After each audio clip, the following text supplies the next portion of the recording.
Islamic विद्वानों के मुताबिक इस्लाम में शराब को हराम माना जाता है। बता दें कि कुरान में शराब को गलत बताया गया है। साथ ही इस्लाम में शराब का कारोबार करने पर मनाही है। इस्लाम में शराब को बुराइयों की कुंजी बताया गया है। कुरान की आयत 5/90 के मुताबिक शराब पीना शैतानी काम है। लेकिन अब सऊदी अरब इस आयत को बदलने की सोच रहा है, क्योंकि अभी तक इस देश में शराब बैन थी, जिसे अब हटाया जा रहा है। आइए हम आपको इस रिपोर्ट में विस्तार से बताते हैं कि क्यों सऊदी अरब में शराब को लेकर इतनी कंट्रोवर्सी थी। नमस्कार, मैं अनिकेत दीक्षित स्वागत करता हूं आपका यूबी न्यूज में, जहां हम सिर्फ खबरें नहीं लाते बल्कि उनका बारीक और सटीक विश्लेषण भी करते हैं। सऊदी अरब में 1952 के बाद पहली बार शराब की बिक्री के लिए स्टोर खुल गया है। फिलहाल सिर्फ गैर मुस्लिम डिप्लोमेट ही यहां से शराब, बियर या वाइन खरीद सकेंगे। इसके लिए उन्हें आइडेंटिटी कार्ड दिखाना होगा। 1951 में सऊदी किंग अब्दुल अजीज के बेटे ने एक पार्टी के दौरान ब्रिटिश डिप्लोमेट को नशे में गोली मार दी थी। उस पर कत्ल का केस चला था। साल 2000 में उसकी मौत हो गई थी।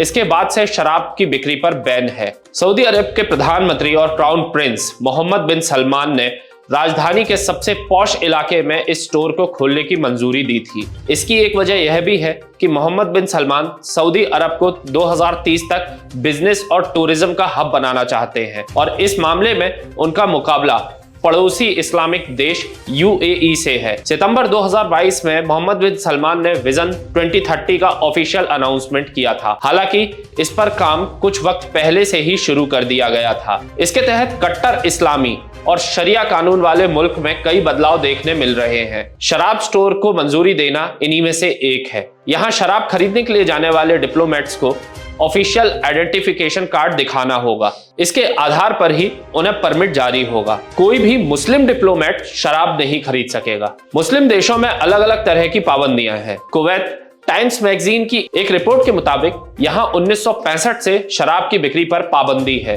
दरअसल इसके पहले कुवैत में कई लोगों ने शराब की जगह परफ्यूम पी लिया था। कुछ लोगों ने लैब्स में इस्तेमाल होने वाला अल्कोहल भी पिया था।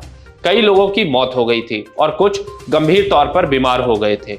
इसके बाद यहां हर तरह की शराब बैन कर दी गई थी। पाकिस्तान, ओमान और कतर यहां गैर मुस्लिम स्टोर से शराब खरीद सकते हैं।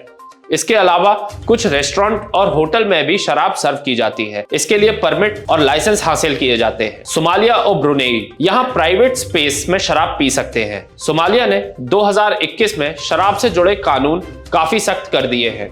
लीबिया, बांग्लादेश और ईरान यहां शराब पर पाबंदी है, लेकिन सच्चाई यह है कि स्मगलिंग और ब्लैक मार्केटिंग के जरिए यहां काफी शराब बिकती है। इसके अलावा कई लोग तो घर में ही शराब बनाकर बेचते हैं। सूडान यहां 2020 तक लिकर यानी शराब पर पाबंदी थी। इसके बाद नॉन मुस्लिम के लिए नियम बदले गए। हालांकि जब ये लोग शराब पी रहे हो तो वहां कोई मुस्लिम नहीं होना चाहिए। अब आपको बताते हैं सऊदी अरब में क्यों हुई थी शराब बैन। किंग अब्दुल अजीज ने 1952 में शराब पीने के और इसकी खरीद बिक्री पर रोक लगा दी थी। इसकी वजह एक घटना थी। दरअसल उनके बेटे प्रिंस मिशारी की एक पार्टी में ब्रिटिश डिप्लोमेट सिरिल ओस्मान से बहस हो गई थी। दोनों नशे में थे।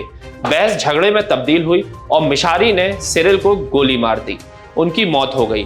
प्रिंस मिशारी को कत्ल का दोषी पाया गया। लेकिन सऊदी अरब में ब्लड मनी कानून है। इसके तहत अगर मारे गए व्यक्ति का परिवार दोषी के परिवार या उससे समझौता कर लेता है तो उसे माफ किया जा सकता है। इसके लिए दोषी की तरफ से पीड़ित को आपसी समझौते के तहत एक तय रकम दी जाती है। सिरिल ओस्मान की पत्नी ने ब्लड मनी के तहत मोटी रकम लेकर प्रिंस मिशारी को माफ कर दिया था।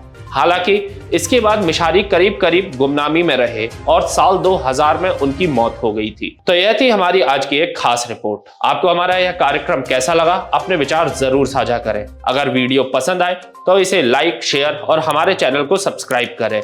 यूबी न्यूज आपके लिए लाता रहेगा देश विदेश से जुड़ी खबरें। तब तक के लिए धन्यवाद।